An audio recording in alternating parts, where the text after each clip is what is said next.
नमस्कार आप सभी को। क्लास 12th का यूनिट 3 का सेशन 1 का वेरी लास्ट टॉपिक है MIS, उसे डिस्कस करेंगे। उससे पहले SRS को देख लेते हैं। SRS ऑलरेडी पहले भी थोड़ा सा डिस्कस मैं कर चुकी हूँ, पर अगर इसके ऊपर 3 मार्क्स का क्वेश्चन आ जाए तो उसमें आप क्या लिख के आओगे। SRS होते हैं software requirement specification. Software engineering में सॉफ्टवेयर के प्रोडक्ट्स बनाने से पहले जो सबसे पहला डॉक्यूमेंटेशन लिखा पढ़ी का काम किया जाता है उसे SRS बोलते हैं। SRS में सब कुछ लिखा जाता है कि प्रोजेक्ट कब शुरू होगा, कितने लोग इसमें लगेंगे, कितना समय दिया जाएगा, क्या इनपुट होगा, क्या आउटपुट होगा, कौन सी प्रोग्रामिंग भाषा में काम होगा, हार्ड डिस्क कितने साइज़ की होगी, ऑपरेटिंग सिस्टम कौन सा होगा, किस किस को सपोर्ट करेगा और कितने समय तक इसमें काम सही रहेगा, उसके बाद मेंटेनेंस पे कितने समय तक ये रहेगा। तो सब कुछ जितना भी लेखा जोखा होता है, जितना भी लिखा पढ़ी का काम होता है और उस पर सिग्नेचर्स लेके उसमें वो सामने वाला जो यूज़र है वो कितने पैसे देगा इस सॉफ्टवेयर को बनाने के, ये सारी चीज़ें आपके SRS में आती हैं। SRS का पूरा नाम होता है सॉफ्टवेयर रिक्वायरमेंट स्पेसिफिकेशन।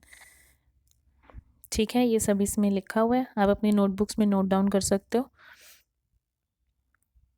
नेक्स्ट है करेक्टरिस्टिक्स ऑफ SRS। अब SRS की विशेषताएं क्या होनी चाहिए। एक SRS अपने आप में संपूर्ण होना चाहिए, कंप्लीट होना चाहिए। ऐसा नहीं उसमें कुछ चीज़ें लिख दी हमने, यूज़र के साइन करा लिए कि हाँ हम बना देंगे, कुछ चीज़ें रह गई या कुछ एक्स्ट्रा लिख दी, इतना काम ही नहीं करना था, तो ऐसा नहीं होता। कंप्लीट जानकारी उसमें डाली जाती है। नेक्स्ट है करेक्ट होना चाहिए, उचित होना चाहिए। ऐसा नहीं कुछ भी कोई भी चीज़ को आप लिख रहे हो उसके अंदर। नेक्स्ट क्लियर और स्पष्ट होना चाहिए, एकदम क्लियर होना चाहिए जो जो है। एक्यूरेट होना चाहिए। आगे है मॉडिफिएबल होना चाहिए। SRS जो है वो बदल सकते होते हैं, कई कंपनीज़ के रूल होते हैं, कई बहुत स्टिक होते हैं कि यही बना के देंगे जो आपने कहा है। कई बार यूज़र जब सॉफ्टवेयर बनाने के लिए हमें अप्रोच करता है एक सॉफ्टवेयर इंजीनियर को, तो उसके पास तब कुछ और आइडियाज़ होते हैं, पर जैसे जैसे वो उस फील्ड में और काम करता है उसके पास और आइडियाज़ हो जाते हैं। वो चाहता है उसके सॉफ्टवेयर में ये भी ऐड हो जाए, ये भी ऐड हो जाए। तो SRS जो है मॉडिफिएबल होना चाहिए, बदलते रहना चाहिए उसको। तो ये कुछ कैटेगरीज थी, ये 5 लिखी हैं। आप इसको 3 मार्क्स के हिसाब से तैयार कर सकते हो, SRS and characteristics of good SRS। Next आपका जो टॉपिक है वो MIS पे है। MIS है मैनेजमेंट इंफॉर्मेशन सिस्टम। ये ऑलरेडी आपके स्कूल्स में यूज़ हो रहा है, आपको बहुत अच्छे से क्लैरिफाइड है कि MIS क्या है। MIS को हिंदी में प्रबंधन सूचना प्रणाली बोला जाता है। ये एक कंप्यूटर आधारित प्रणाली है जिसमें एक जो कंप्यूटराइज्ड है वो बैठकर उस पे काम करता है, जितनी भी जानकारियाँ उसको इकट्ठा कर कर एक ही जगह पे स्टोर करता है। तो बेसिकली जो इसका मेन मकसद है वो ये है कि सही जानकारी सही समय पे सही व्यक्ति को सही रूप में देना, ये MIS का काम है। अब MIS जो है वो 3 चीज़ों से बना है, हमें पता है। M का मतलब मैनेजमेंट, I का मतलब इंफॉर्मेशन और S का मतलब सिस्टम। अब मैनेजमेंट में क्या होगा, प्लानिंग होगी, आयोजन होंगे, नियंत्रित करने का ऑप्शन होगा। इंफॉर्मेशन क्या होगी, सूचना होंगे, रिकॉर्ड्स के रूप में होंगे, पाठनीय प्रारूप होंगे। सिस्टम होगा पर सब पर जुड़े हार्डवेयर सॉफ्टवेयर, जितने भी लोग उसमें काम कर रहे हैं या जितनी भी प्रक्रियाएं हैं जो हम कर रहे हैं वो सब सिस्टम में आएंगे। अब है स्ट्रक्चर ऑफ MIS। जो MIS है उसमें क्या क्या होता है। 5 चीज़ों से मिलकर MIS बनता है। सबसे पहले होते हैं आपके हार्डवेयर्स। हार्डवेयर्स होते हैं जिसमें इनपुट आउटपुट सिस्टम्स होते हैं। नेक्स्ट होते हैं सॉफ्टवेयर्स, फिर DBMS डाटाबेस, और फिर प्रोसीजर्स, और आखिरी में ऑपरेटिंग पर्सनल्स, जो संचालन है, जो कर रहा है इसके ऊपर काम। हार्डवेयर होते हैं आपके इनपुट आउटपुट डिवाइसेस जैसे कि mouse, keyboard, monitor, printer, hard disk, CPU आदि। सॉफ्टवेयर्स होते हैं प्रोग्राम्स जिसका इस्तेमाल करके हम हार्डवेयर से काम ले रहे हैं, हार्डवेयर को चला रहे हैं। डाटाबेस होता है डाटा। अब MIS की बात करें तो डाटाबेस सबसे मुख्य पार्ट है। जब तक डाटा ही नहीं होगा हम MIS पे कोई काम नहीं कर सकते हैं।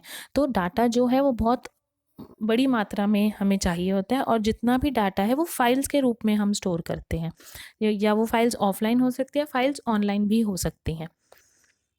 नेक्स्ट है आपका प्रोसीजर। प्रोसीजर होता है निर्देशों का एक समूह जिसका हम इस्तेमाल करते हैं ताकि अच्छी तरह से सिस्टम रन करे।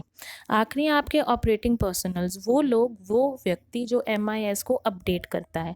अब वो व्यक्ति कोई कंप्यूटर ऑपरेटर हो सकता है, कोई कंप्यूटर प्रोग्रामर हो सकता है, सिस्टम मैनेजर हो सकता है, किसी भी तरह का कर्मचारी हो सकता है जिसे कंप्यूटर का ज्ञान हो।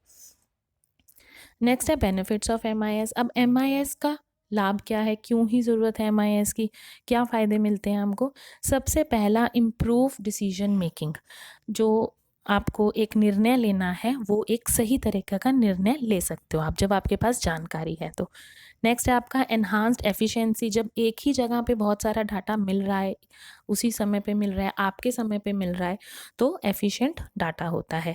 थर्ड है बेटर रिसोर्स एलोकेशन। जो संसाधन है उनका सही से इस्तेमाल होता है, टीम वर्क के रूप में काम होता है। अब आपके स्कूल में भी जब MIS का काम होता है, क्लास इंचार्ज के पास सभी स्टूडेंट की डिटेल होती है जो उसकी क्लास में है। फिर वो एक कंप्यूटर ऑपरेटर के साथ बैठते हैं, वो उस डाटा को ऑनलाइन कर देते हैं।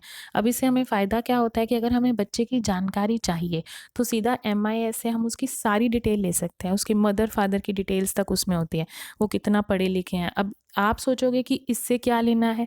अब जितने भी परिवार पहचान पत्र बने हैं या अफसर पोर्टल्स हैं, सभी MIS से जुड़े हुए हैं, तो उससे जो जानकारी है उनके बीच में एक एफिशिएंसी बनी रहती है, एक स्पष्टता बनी रहती है।